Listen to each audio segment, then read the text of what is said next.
ونسلم على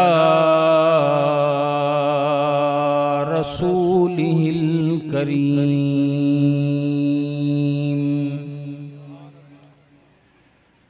أما بعد فأعوذ بالله من الشيطان الرجيم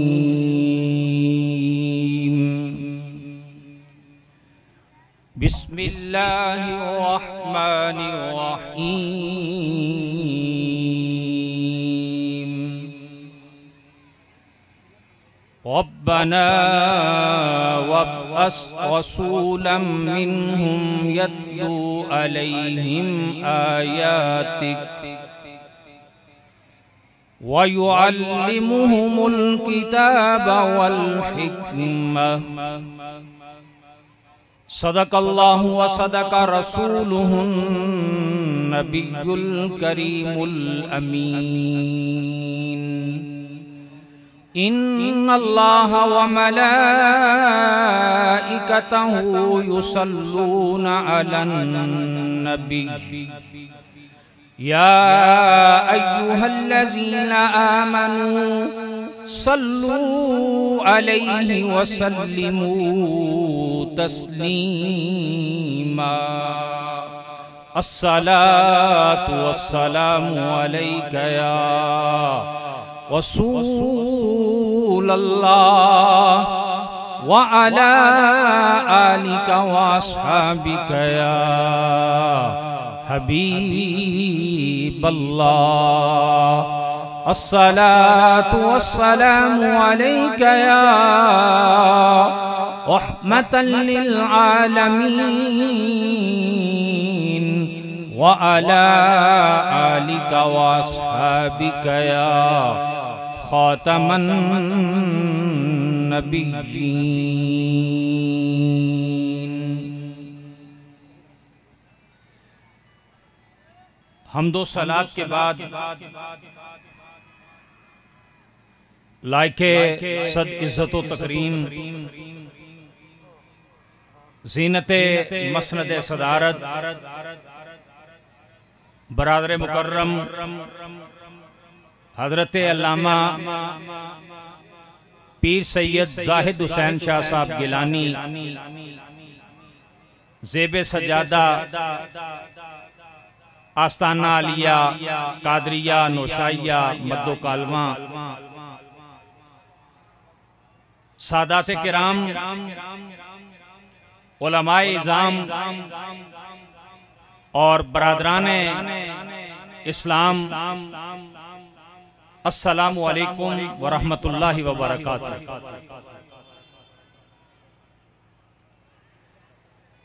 آج ہم سب یہاں ایک تو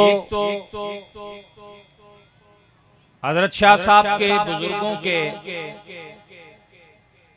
سالانہ عرس مبارک کی اس تقریب میں جمع ہیں اور دوسرا اسی آستانے سے منسلک اسی آستانے کے زیر اہتمام جامعہ حیدریہ قادریہ کے جلسہ دستار فضیلت اور رضائے فضیلت کی اس بابرکت تقریب میں ہم سب جمع ہیں۔ میں کوشش کروں گا کہ بڑے مختصر وقت میں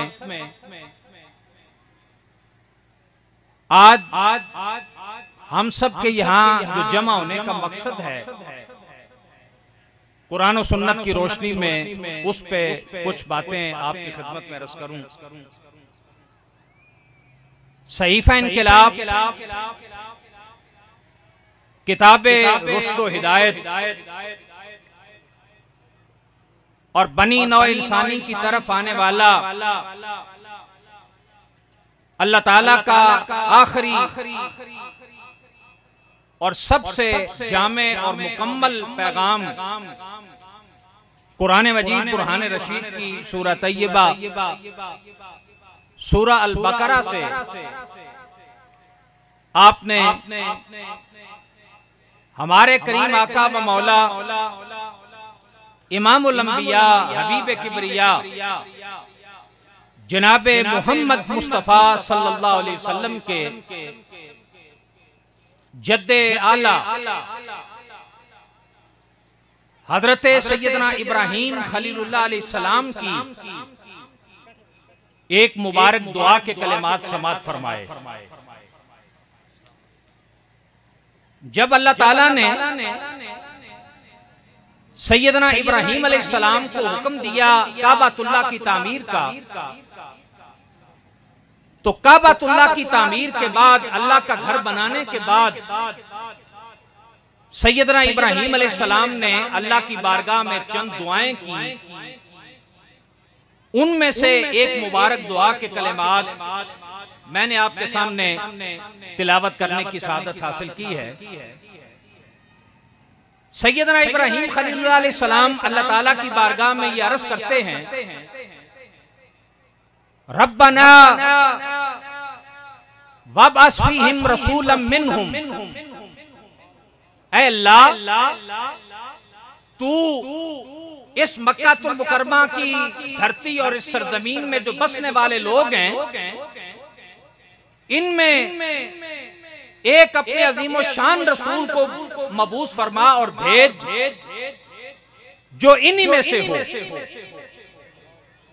اور وہ رسول جب ان میں آئے تو وہ رسول ان میں کس کے لیے آئے، اس کے آنے کا مقصد کیا ہے، اور وہ آ کر کیا کرے، یتلو علیہم آیاتک، وہ رسول جب آئے ان کے پاس تو ان پر تیری کتاب کی آیات کی تلاوت کرے،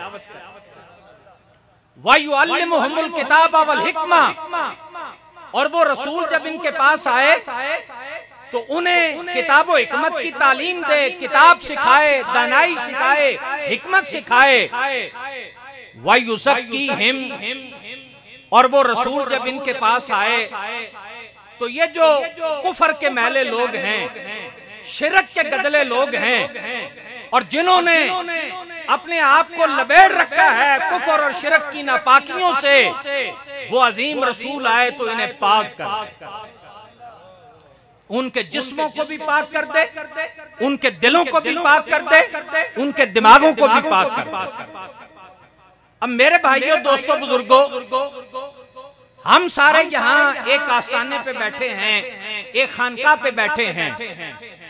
میں آپ کی خدمت میں جو پہلی بات عرض کرنا چاہتا ہوں کہ ہمارے بزرگوں نے یہ جو آستانے بنائے، یہ جو خانقاہیں بنائیں، یہ خانقاہیں اس لیے نہیں بنائیں کہ آپ آ کے پیروں کو نذرانے دیا کریں صرف، یہ خانقاہیں صرف اس لیے نہیں بنی کہ آپ سال کے بعد آ کے تو پیر صاحب کے مزار پہ ایک چادر چڑھا دیا کریں، اور یہ خانقاہیں اس لیے نہیں بنی کہ یہاں آئیں سال کے بعد آ کے تو آپ ڈھول بجائیں، دمالیں ڈالیں اور تماشا کر کے چلے جائیں۔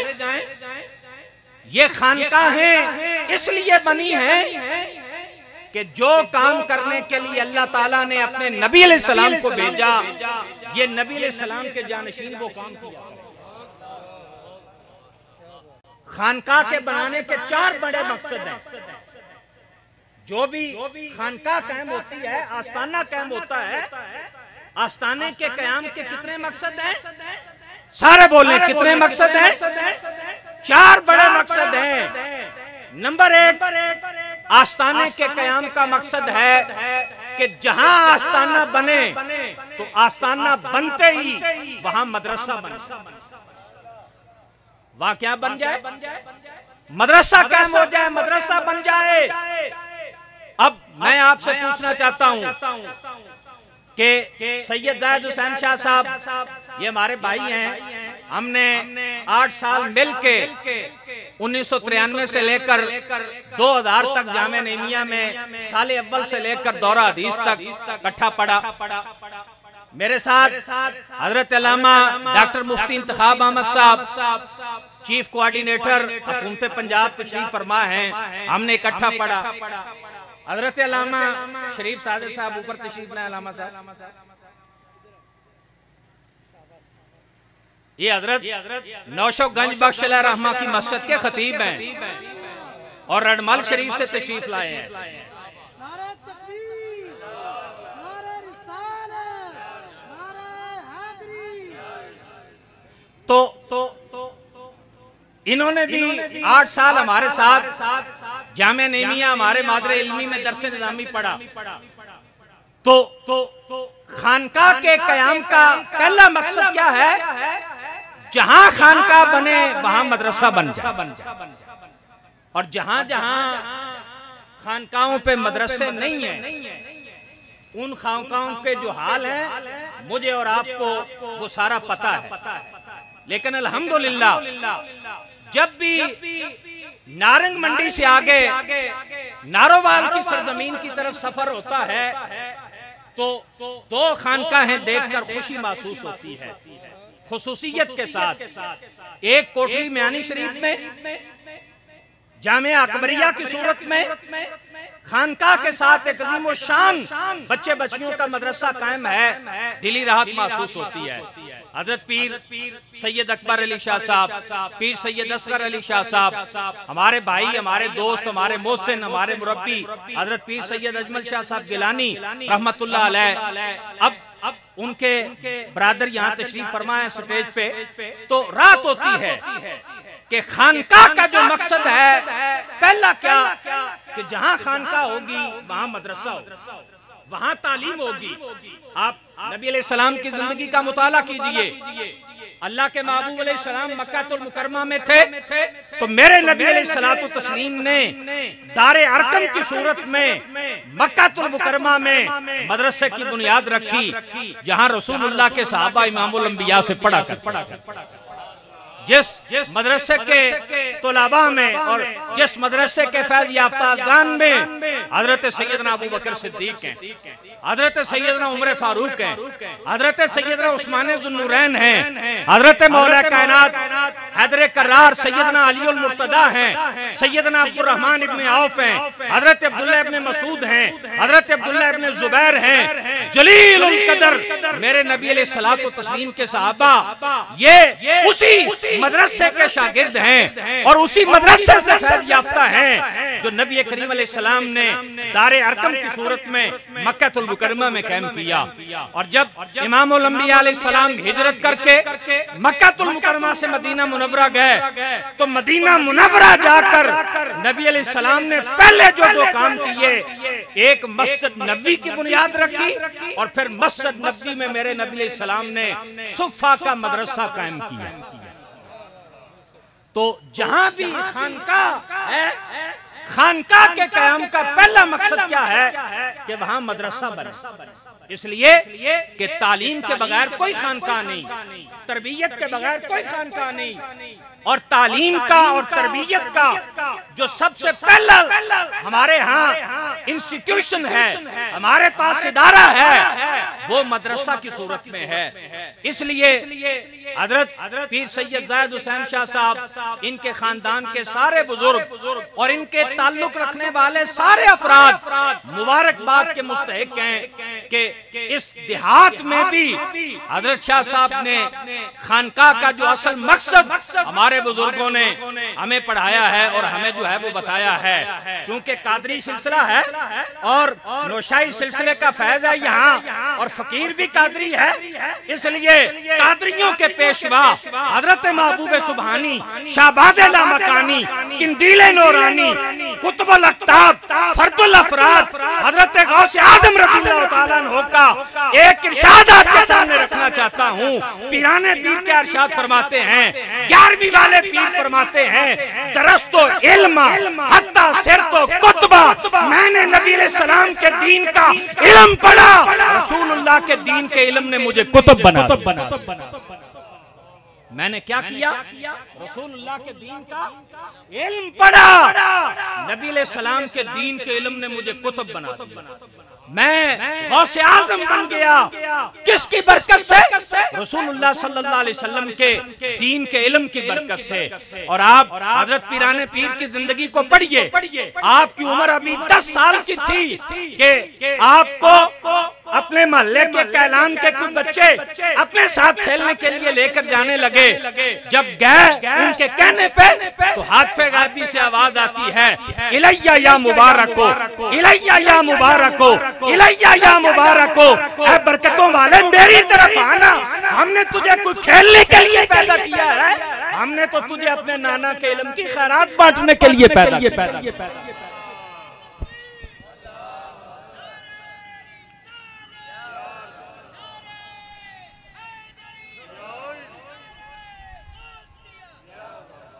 حضرت محبوب سبحانی آپ اپنی اماں جان سے اجازت لے کر اس وقت علم کے بڑے مرکز بغداد شریف تشریف لے گئے۔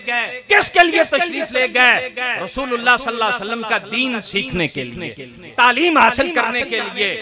اور میں آپ کی خدمت میں عرض کروں، اگر آج کوئی اپنے آپ کو قادری کہلاتا ہے اور کوئی کہتا ہے کہ میں سلسلہ عالیہ قادریہ سے وابستہ ہوں اور کسی خانقاہ کا سجادہ نشین ہوں، تو میں ذمہ داری سے عرض کرتا ہوں، اگر وہ چٹائی پر بیٹھ کر نبی علیہ السلام کی سنت ادا کر کے حضور کی امت کے بچوں کو قرآن نہیں پڑھاتا تو وہ غوث اعظم کا جانشین نہیں ہو سکتا، وہ پیران پیر کا جانشین نہیں ہو سکتا۔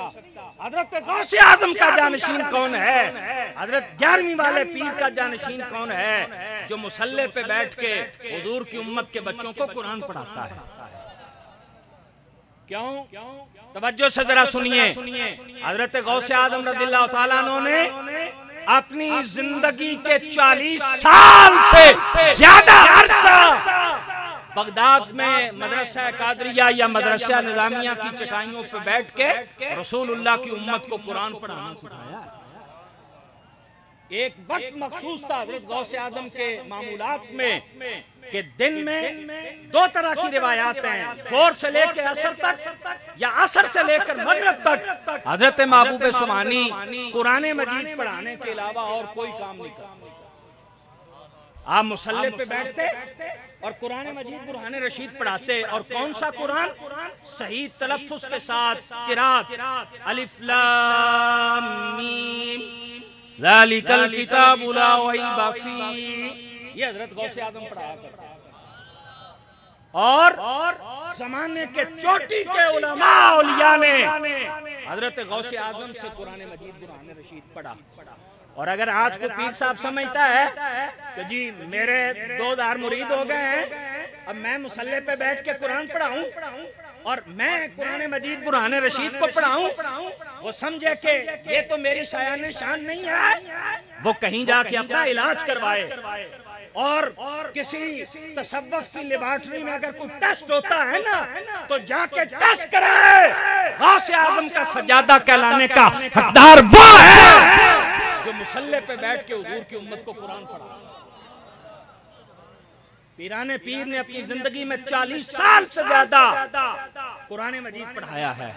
اس کے بعد پھر صرف قرآن نہیں پڑھایا، پھر رب اپنے بندوں سے چاہتا کیا ہے غوث اعظم نے مخلوق خدا کے دلوں میں اتارا، جس کو قرآن کہہ رہا ہے نا کہ ہم نے نبی علیہ السلام کو بھیجا کس لیے؟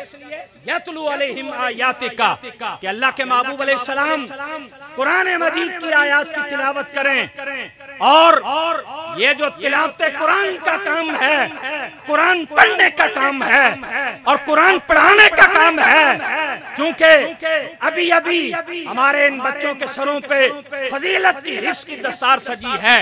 میری بیٹیوں کو اور میری بہنوں کو ندائے فضیلت جو ہے وہ دی گئی ہے۔ میں ان بیٹوں سے بھی کہنا چاہتا ہوں، ان بیٹیوں سے بھی کہنا چاہتا ہوں، ان کے ماں باپ سے بھی کہنا چاہتا ہوں، ان کے خاندان اور برادری سے بھی کہنا چاہتا ہوں، اپنی قسمت پہ ناز کرو، اپنے مقدر پہ رش کرو کہ تمہارے بچے بچیوں کو رب نے قرآن پڑھنے پڑھانے کے لیے چن لیا۔ ذرا توجہ سے اس کو سننا. پتہ ہے قرآن کی تلاوت کرنا سب سے پہلے کس کی سنت ہے؟ میرے رب کی سنت. اپنی شایان شان مخلوق خدا کی تخلیق سے پہلے، حضرت آدم علیہ السلام کی بھی تخلیق سے 2000 سال پہلے رب کائنات نے اپنی شایان شان سورہ حامیم السجدہ کی تلاوت کی. اللہ تعالیٰ نے کیا کیا؟ سورہ حامیم السجدہ کی اپنی شایان شان تلاوت کی. اور فرشتوں نے جب رب سے قرآن سنا نا تو اللہ کے فرشتے پھر پتہ کیا کہنے لگے؟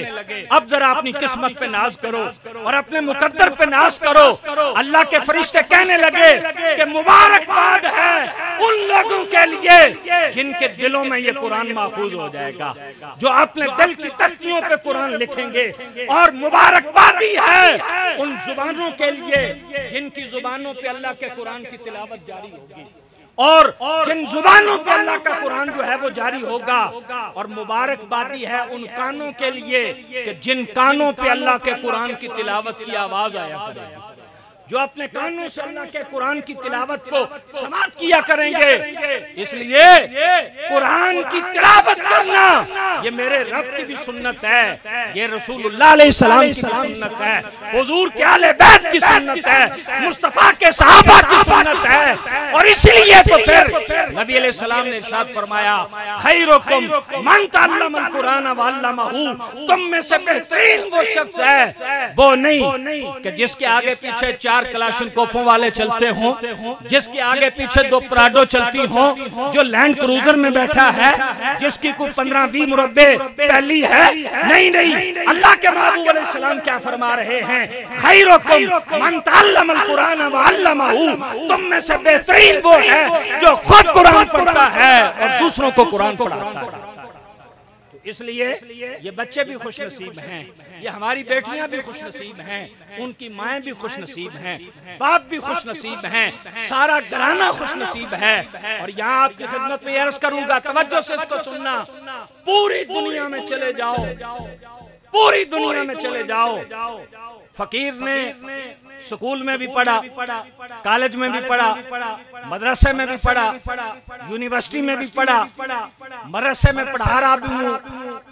اب جامعہ گجرات یونیورسٹی آف گجرات میں شعبہ اسلامیات میں بی ایس سے لے کے پی ایچ ڈی تک کے بچوں کو پڑھا رہا ہوں. ڈاکٹر حافظ فلک شیر صاحب یہ میرے اسٹوڈنٹ ہے پی ایچ ڈی کے، انہوں نے میرے ساتھ پی ایچ ڈی مکمل کی. لیکن توجہ جو آپ کی خدمت میں بات عرض کرنا ہے دھیان سے سننا. اللہ کی عزت کی قسم مجھے پوری دنیا کے نظام ہے تعلیم میں سے کوئی نظام تعلیم قرآن کے نظام تعلیم جیسا نظر نہیں آیا.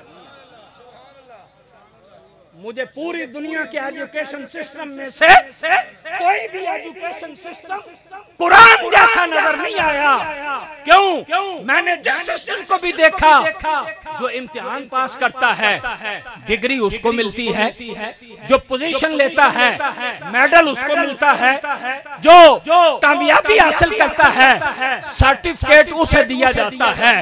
لیکن قرآن کا نظام تعلیم وہ ہے اس سے جو بھی جڑ جاتا ہے ہر ایک کو سند عطا کی جاتی ہے، ہر ایک کو عزت عطا کی جاتی ہے، ہر ایک کو میڈل عطا کیے جاتے ہیں. میں باری باری سب کا نام لوں گا تاکہ آپ کو پتہ چل جائے کہ یہ بچے کتنے خوش نصیب ہیں، ان کے ماں باپ کتنے خوش نصیب ہیں، میری یہ بیٹیاں پردے میں سننے والی یہ کتنے خوش بخت ہیں، اور ان کے خاندان کتنے خوش نصیب ہیں.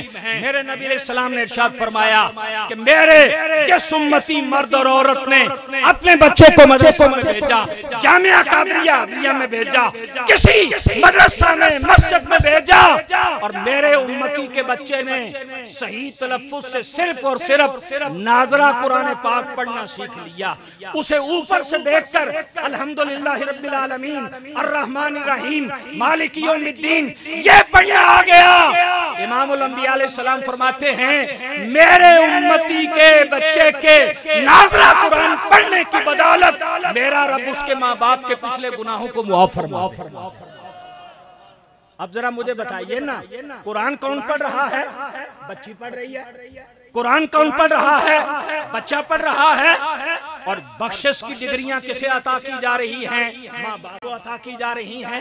بخشش کے سرٹیفکیٹ اور پروانے کسے بانٹے جا رہے ہیں؟ ماں باپ کو بانٹے جا رہے ہیں۔ اس لیے میں نے عرض کیا دنیا کے کسی ایجوکیشن سسٹم کی وہ برکتیں نہیں جو قرآن کے ایجوکیشن سسٹم سے ہے، اور دنیا کا کوئی ایجوکیشن سسٹم انسان کو وہ عزت نہیں دیتا جو قرآن کا ایجوکیشن سسٹم دیتا ہے۔ اگلی حدیث سماعت کیجئے۔ میرے نبی علیہ السلام نے ارشاد فرمایا میرے جس امتی کا بچی یا بچہ اپنے سینے میں اللہ کی کتاب کو حفظ کر لے گا، اپنے سینے میں اللہ کی کتاب کو محفوظ کر لے گا، یاد کر لے گا، ماں باپ جب قبروں سے اٹھیں گے نا تو چہرے یوں چمکیں گے جیسے 14ویں رات کا چاند چمک رہا۔ اب میں پھر پوچھنا چاہتا ہوں کہ قرآن تو بچے نے پڑھا، قرآن تو بچی نے پڑھا، حافظہ نے پڑھا، حافظ صاحب نے پڑھا، لیکن پہلے بخشش کا پروانہ نادرہ پڑھنے پہ اب حفظ کیا ہے تو ماں باپ جب قبروں سے اٹھیں تو یوں چہرے چمکیں جیسے 14ویں رات کا چاند چمکے۔ صرف اتنا ہی نہیں، محبوب علیہ السلام کا اگلا فرمان سماعت کرو۔ نبی علیہ السلام ارشاد فرماتے ہیں من قرأ القرآن وعمل بما فیہ البس والدہ تاجا یوم القیامت ضوءہ احسن من ضوء الشمس۔ If anyone recites the Quran and act according to its contents, the day of resurrection his parent will be given to wear a crown whose light is better than the light of the sun۔ جس نے قرآن پڑھا اور پھر قرآن کے مطابق عمل کیا، کل قیامت کے دن حافظ قرآن کے ماں باپ کو، قاری قرآن کے ماں باپ کو، عالم قرآن کے ماں باپ کو، مفسر قرآن کے ماں باپ کو رب کائنات پہننے کے لیے وہ عزت کے تاج عطا کرے گا جس کے نگوں کی روشنی کے سامنے اور چمک کے سامنے سورج کی چمک ہلکی ہوگی، سورج کی روشنی ہلکی ہوگی۔ حافظ صاحب کے ماں باپ کے سروں کے تاج زیادہ چمکیں گے، ان کی لائٹ زیادہ ہوگی، ان کی روشنی زیادہ ہوگی۔ اب یہ کیا ہے؟ یہ قرآن کے ایجوکیشن سسٹم کی برکت ہے۔ یہ کیا ہے؟ قرآن کے ایجوکیشن سسٹم کی برکت۔ یہاں ذرا ایک عقیدت اور محبت کی بات بھی سن لیں کہ امتی کا بچہ قرآن پڑھے، کیا امتی کا بچہ قرآن پڑھے تو ماں باپ کے سر پہ عزت کے تاج سجے، تو پھر اگر صاحب قرآن کے ماں باپ حضرت سیدہ آمنہ رضی اللہ تعالیٰ عنہ، سبحان اللہ، مخدوم کائنات جناب حضرت سیدنا عبداللہ رضی اللہ تعالیٰ عنہ، امتی کا بچہ قرآن پڑھے تو ماں باپ کے سروں پہ تاج سجیں، اور جو صاحب قرآن جس کی صورت سامنے آئے نا تو والضحیٰ کہہ کے میرا رب قرآن بنا دے، سبحان اللہ، جس کی زلف عنبری سامنے آئے نا تو میرا رب اللیل اذا سجا کہہ کر قرآن بنا دے، جس کے زلف کا کنڈل سامنے آئے نا تو رب حامین کہہ کے قرآن بنا دے، سبحان اللہ، جس کے مبارک ہاتھ سامنے آئے نا تو ید اللہ کہہ کے رب قرآن بنا دے، جس کے مبارک قدموں سے لگنے والے مٹی کے ذرے اور تنکے گھاس کے آئے نا تو رب کائنات لا اقسم بہذا البلد وانت حل بہذا البلد کہہ کے قرآن بنا دے۔ جو چادر اٹھا کے کندھے پہ ڈالے اور بکل مارے نا تو میرا رب یا ایھا المزمل کہہ کے یا ایھا المدثر کہہ کے قرآن بنا دے، جس کی زندگی سامنے آئے تو میرا رب والا عمرو کا کہہ کے قرآن بنا دے، جس کا زمانہ آئے تو میرا رب والعصر کہہ کے قرآن بنا دے۔ ارے جو اپنی ازواج کے حجرے سے نکل کر صحابہ کی صفیں سیدھی کرے تو میرا رب فَإِذْ غَدَوْتَ مِنْ أَهْلِكَ تُبَوِّئُ الْمُؤْمِنِينَ مَقَاعِدَ لِلْقِتَالِ کہہ کے قرآن بنا دے۔ تو حشر میں جب صاحب قرآن کے ماں باپ جائیں گے تو حشر میں حشر بپا ہوگا۔ سبحان اللہ، نعرہ تکبیر، نعرہ رسالت، نعرہ رسالت، نعرہ حیدری، نعرہ عظمت و شان مصطفیٰ، مقام مصطفیٰ، تاجدار ختم نبوت، تاجدار ختم نبوت، تاجدار ختم نبوت۔ امتی کا بچہ قرآن پڑھے تو ماں باپ پہچانے جائیں حشر میں، صاحب قرآن کے ماں باپ جائیں گے تو حشر میں حشر برپا ہو جائے گا۔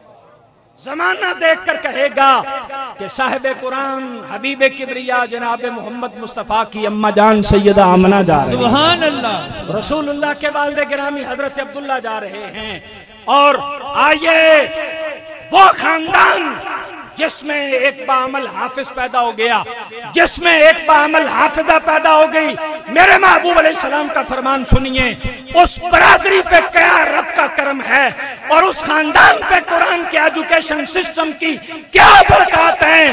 محبوب کریم علیہ السلام ارشاد فرماتے ہیں جس نے قرآن پڑھا اس کے حلال کو حلال جانا، اس کے حرام کو حرام جانا، توجہ سے حدیث سننا، میرے نبی علیہ السلام نے ارشاد فرمایا اس کے خاندان کے 10 افراد جن پہ جہنم واجب ہو چکی ہوگی، آپ سے قرآن کی شفاعت کی برکت سے انہیں جنت میں داخل کر دیا۔ سبحان اللہ، وہ گھرانہ جس میں ایک حافظ پیدا ہو گیا، وہ گھرانہ خاندان جس میں ایک عمل حافظہ پیدا ہو گئی، نبی کریم علیہ السلام نے فرمایا اس کی شفاعت سے 10 ان کے خاندان کے وہ افراد جن پہ اپنے اعمال کی وجہ سے جہنم واجب ہو چکی ہے، حافظ صاحب کی شفاعت سے، حافظہ صاحبہ کی شفاعت سے جنت میں داخل کر دیا جائے۔ سبحان اللہ، نعرہ تکبیر، نعرہ رسالت، نعرہ رسالت، تاجدار ختم نبوت۔ اب ذرا ان کی بھی بات کرتے ہیں جن کے سروں پہ آج فضیلت کی دستاریں سجی ہیں، سبحان میری بیٹیاں جن کو آج فضیلت کی رضا سیدہ خاتون جنت رضی اللہ تعالی عنہا کی چادر تطہیر کے صدقے میں عطا کی گئی ہے۔ ہاں ہاں، اللہ کے محبوب علیہ السلام ارشاد فرماتے ہیں یجاء صاحب القرآن یوم القیامت، قیامت والے دن حافظ صاحب کو لایا جائے گا، حافظہ کو لایا جائے گا، عالم کو لایا جائے گا، عالمہ کو لایا جائے گا، قاری صاحب کو لایا جائے گا، قاریہ صاحبہ کو لایا جائے گا۔ جب رب کے حضور پیش کیا جائے گا نا تو اللہ کا قرآن بولے گا مولا اس نے اپنی زندگی کے 20 سال مجھے پڑھا، کبھی چٹائی پہ بیٹھ کے، کبھی مصلی پہ بیٹھ کے، کبھی منبر پر بیٹھ کر، کبھی کہیں کبھی کہیں۔ اللہ فرمائے گا میری کتاب تو کیا چاہتی ہے؟ کہا مولا تو اسے عزت عطا کرنا۔ رب فرشتوں کو حکم دے گا اس کو پہننے کے لیے عزت کے حلے، اس کو پہننے کے لیے عزت کے لباس عطا کر دو۔ قرآن کہے گا زد ہو، مولا ذرا اور عطا کرنا۔ اب اللہ کا قرآن جب کہے گا مولا تم کتنے خوشبخت ہو، تم کے لیے تو رب کا قرآن رب کی بارگاہ میں سفارشیں کرے گا، تمہارے لیے تو اللہ کی کتاب التجائیں کرے گی۔ کیا زد ہو، مولا اور دینے اس کو اور عطا کر۔ اللہ فرشتوں کو کہے گا اس کے سر پر بھی پہننے کے لیے عزت کا تاج پہنا دو۔ اب پہلے عزت کے جبے پہنائے گئے، پہلے عزت کی قبائیں پہنائی گئی، پھر عزت کے امامے سر پہ تاج سجا دیے گئے۔ اللہ کی کتاب کہے گی زد ہو، اے مولا اور اضافہ کر، اس کو اور عطا کر۔ اب جب یہ کہا جائے گا تو اللہ رب العزت فرمائے گا اے میری کتاب تو بتا کیا چاہتی ہے، میں اسے کیا دوں اور تو کیا دلوانا چاہتی ہے۔ اب ذرا توجہ سے جملے سننا، اللہ کا قرآن پتہ کیا کہے گا؟ مولا پڑھتا مجھے تھا، یاد مجھے کرتا تھا، ساری زندگی پیار مجھ سے کیا ہے، اور آج میں چاہتا ہوں ارضا عنہ ہو، اے پروردگار اسے اپنی رضا عطا کر۔ آج تو اس سے راضی ہو جا، آج تو اس سے خوش ہو جا۔ اللہ تعالیٰ ارشاد فرمائے گا اے میری کتاب میں نے تیرے پڑھنے والے کو اپنی رضا بھی عطا کر دی ہے، جا میں اس سے راضی بھی ہو گیا ہوں۔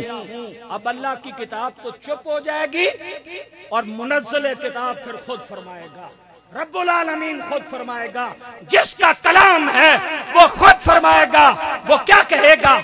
اقرا ورتل کما ترتل فی الدنیا واستر کے، اے قرآن کے حافظ، اے قرآن کے قاری، اے قرآن کے عالم، کرو، آیتیں پڑھتے جاؤ اور جنت میں درجے چڑھتے جاؤ۔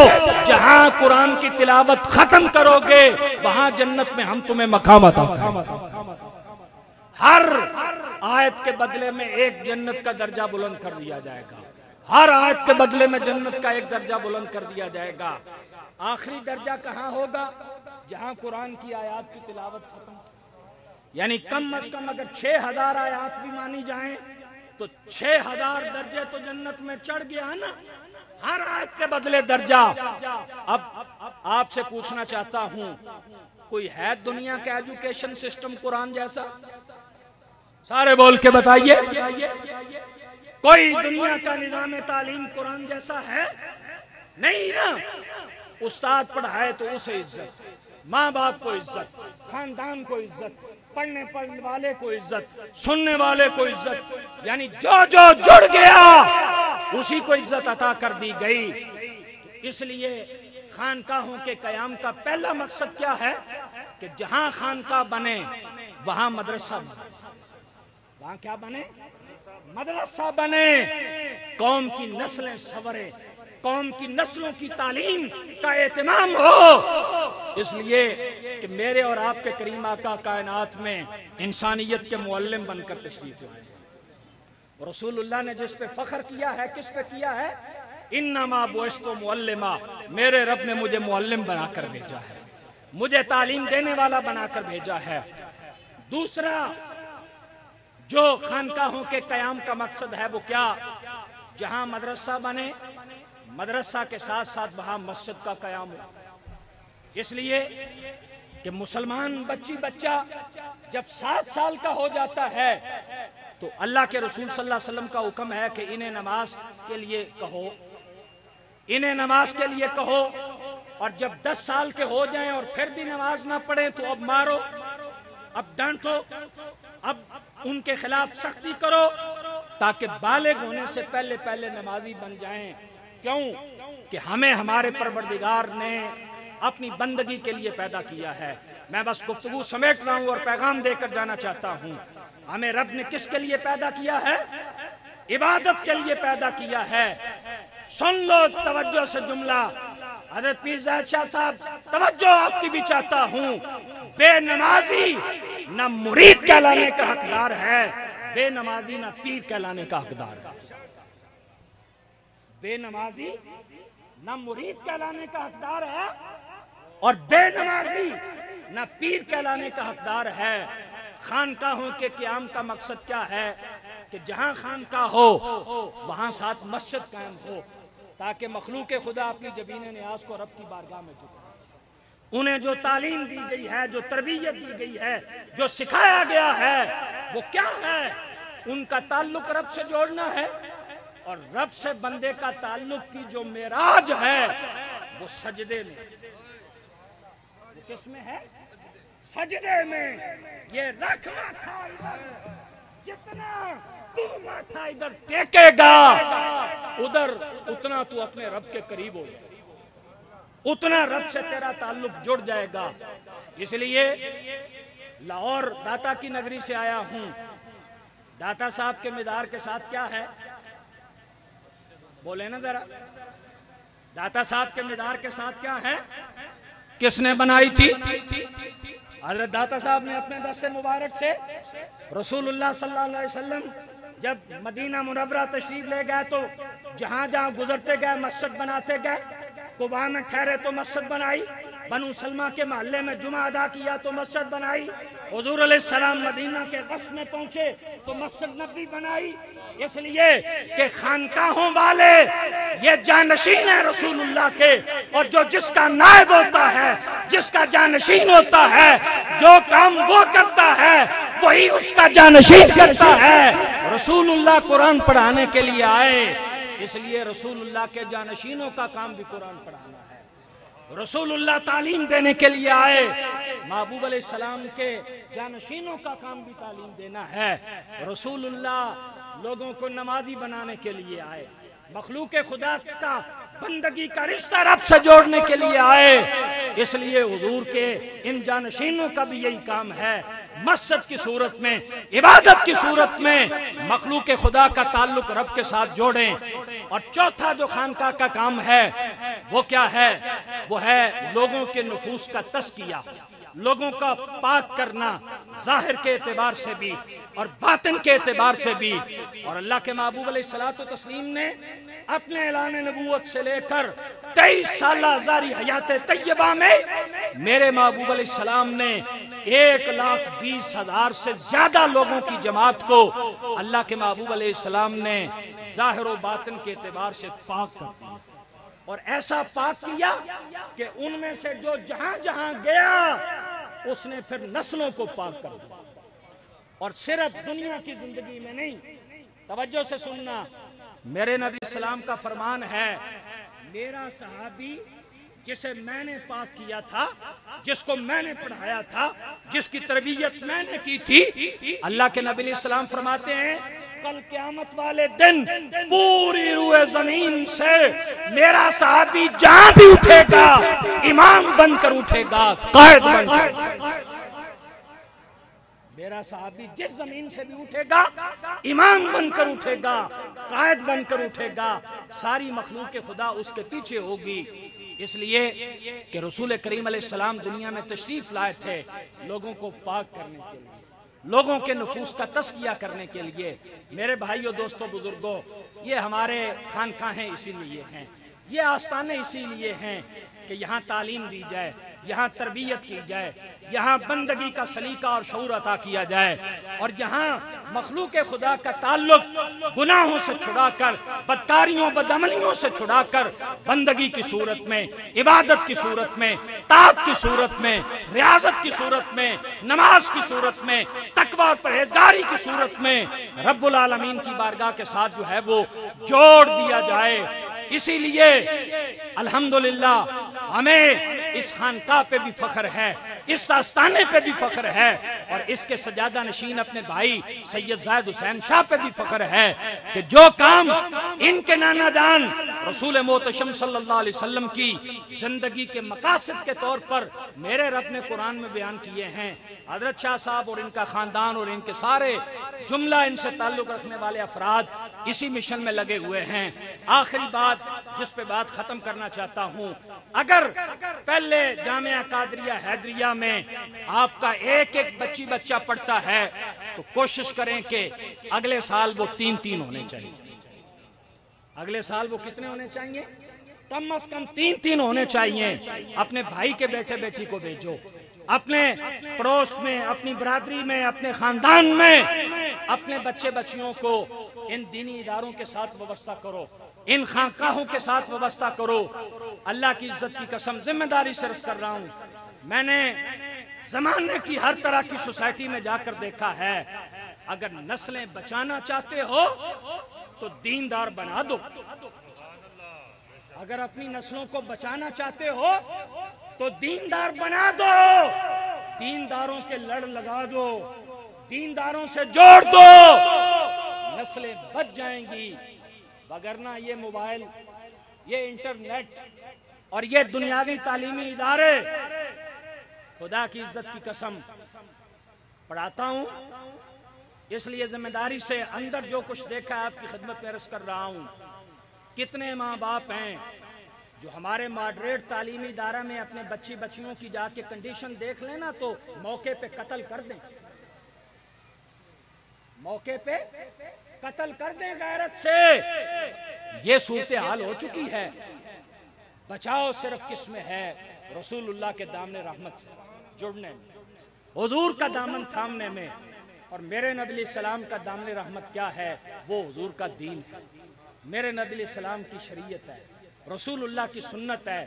اس لیے میں نے عرض کیا کہ ہم اگر چاہتے ہیں کہ نسلیں بچ جائیں، بچے بچیاں بچ جائیں، اور کل قیامت والے دن ہمیں ان کی وجہ سے دنیا کی شرمندگی سے بھی بچیں اور قیامت کی شرمندگی سے بھی بچیں، تو اپنے بچوں کو دیندار بنا دیں، دینداروں سے وابستہ کر لیں۔ اللہ تعالیٰ اس آستانہ علیہ قادریہ نشائیہ کو تا صبح قیامت آباد رکھے۔ اللہ تعالیٰ جامعہ حیدریہ قادریہ کو تعصب قیامت آباد رکھے، یہ اسلام کے مضبوط قلعے دینی مدارس اللہ ان کی حفاظت فرمائے، ہمیں ان کا خادم بنائے، ان کا معاون بنائے، ان میں آ کر ہمیں کچھ نہ کچھ خدمت کی توفیق عطا کرے۔ حضرت باب مدینہ العلم کا ارشاد گرامی اور گفتگو ختم۔ مولا کائنات رضی اللہ تعالیٰ ارشاد فرماتے ہیں، کن عالمن، یا تو دین کا عالم بن جا، او متعلمن، یا دین کا طالب علم بن جاؤ، او سامعن، یا جہاں دین بیان ہوتا ہو وہاں سننے والا بن جا، وہاں کا لسنر بن جا، اور ناصرن، یا جہاں کہیں یہ جنت کا باغیچہ لگا ہوا ہے تو گوڈی دینے والا بن جا، تو پانی لگانے والا بن جا، تو مالی بن جا، تو مددگار بن جا، ولا تکن خامسا، پانچویں کوئی کیٹیگری نہیں، بس چار کاموں میں سے کوئی نہ کوئی ایک کر لو۔ اب خود عالم بن جاؤ تو سونے پہ سہاگا، متعلم بن جاؤ تو سونے پہ سہاگا، چلو خود نہیں بن سکتے تو بچوں کو ہی بنا دو، نسلوں کو بنا دو، پوتے پوتیوں نواسے بھتیجوں باندیوں کو بتا دو، اور جہاں یہ خیر کی مجلسیں آئیں وہاں جا کے سنا کرو، وہاں جا کے بیٹھا کرو، اور جنت کے میووں کو اس علم کے فیضان کی صورت میں کھایا کرو، چگا کرو۔